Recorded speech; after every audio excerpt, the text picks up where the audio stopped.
जो political parties अपनी नाकामी को छुपाने के लिए ईवीएम का चीख पुकार कर रहे हैं। मैंने 2019 में भी कहा था कि गलती ईवीएम की नहीं है, गलती जो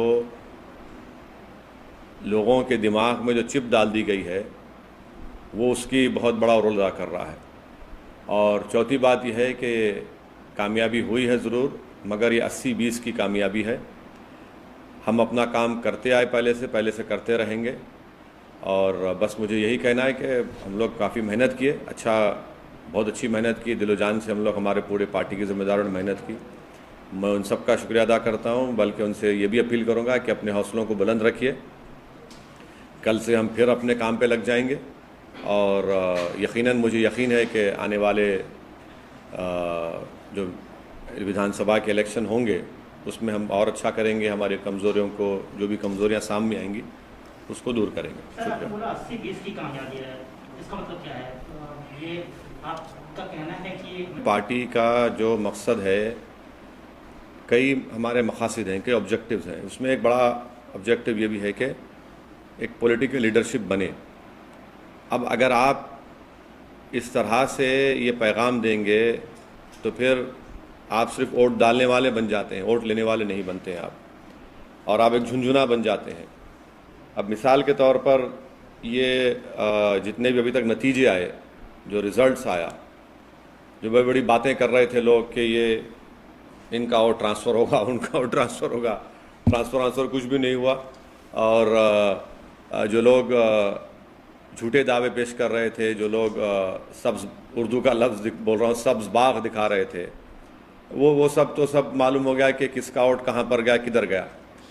तो खैर अभी तो पूरे नतीजे नहीं आए, तो इस नतीजे पर और जब पूरे नतीजे आ जाएंगे उसको देखकर भी फिर हम और यकीनी तौर पर कह सकते हैं। मगर यह है कि जो उत्तर प्रदेश के अल्पसंख्यक समाज के माइनॉरिटीज़ हैं उनको सिर्फ वोट बैंक की तरह इस्तेमाल किया गया, और इसी वजह से आज आप देख रहे हैं कि जो पॉलिटिकल लीडरशिप की हम जब बात करते हैं तो उससे सबको तकलीफ़ हो जाती है। तो खैर अब ये वक्त नहीं है कि मैं इतनी तफसील से जाऊं। जो फ़ैसला आया हम उसकी इज़्ज़त करते हैं और हम अपना काम जारी रखे हैं और जारी रखेंगे, और पहले से ज़्यादा हम मेहनत करेंगे, और जो हमारी लड़ाई है जमहूरियत के दायरे में उसको लड़ते रहेंगे। सर, उस पर क्या कहेंगे जो आप पे पहले भी आरोप लगते रहे हैं कि आप, अगर मैं उन लोगों के नाम ले लूं जो बाजा बजा रहे थे कि ये लड़ाई, ये वो लड़ाई है, आखिरी लड़ाई है, फलां लड़ाई है, और जो जाकर हर समाज के लोगों को कह रहे थे कि ये आखिरी लड़ाई है, अब उनके बारे में क्या बोलेंगे आप? और अगर हम पे जो इल्ज़ाम लगता है, हम कोई फिक्र नहीं है, हम तो बोलते लगाओ हम पे इल्ज़ाम, मगर हम अपनी लड़ाई लड़ते रहेंगे। आप देखेंगे गुजरात में भी इलेक्शन लड़ेंगे, राजस्थान में भी लड़ेंगे, और इस साल आखिर में दिसंबर में उत्तर प्रदेश में लोकल बॉडी के इलेक्शन होंगे, हम फिर अच्छी तैयारी से लड़ेंगे।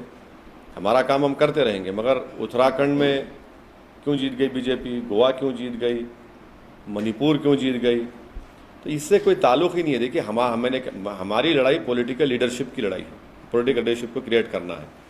अब उत्तर प्रदेश की ख़ास तौर से जनता को, गरीब को, दलित को, अल्पसंख्यक समाज को समझ में आ जाएगा कि इनको सिर्फ इस्तेमाल किया गया था।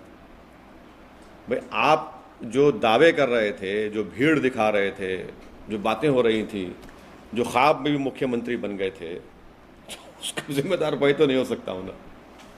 सर, आप बोले कि वोट बैंक की तरह इस्तेमाल किया जाता है, खास तौर से माइनॉरिटी को, और आप अपनी जो स्पीचेज में बार बार इस बात की अपील कर रहे हैं। मैं अपनी स्पीचेस का हवाला, अच्छा किया आपने ये सवाल किया। मैंने तो अपनी स्पीच में कहा कि समाजवादी अलायंस बीजेपी को नहीं हरा सकता, तो उस वक्त भी लोग बड़े नाराज़ हुए।